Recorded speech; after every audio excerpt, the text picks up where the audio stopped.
We ask God, Lord, please take away these certain things. But if I have to look back at certain things that I had to navigate, I'm grateful for those circumstances that were not pleasant at all. Sure. Because that's where you grow.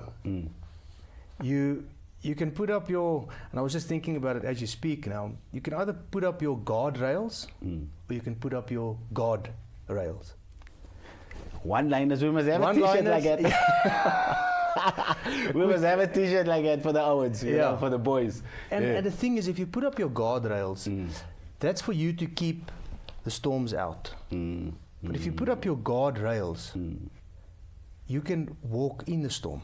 Come on, your G-O-D.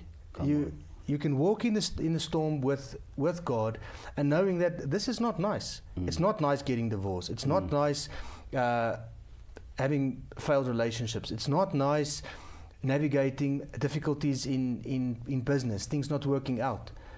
But at the end of the day, all those things led me closer to God. Come on. It's not a story where I can sit here and say, okay, Andre, yes, you know what?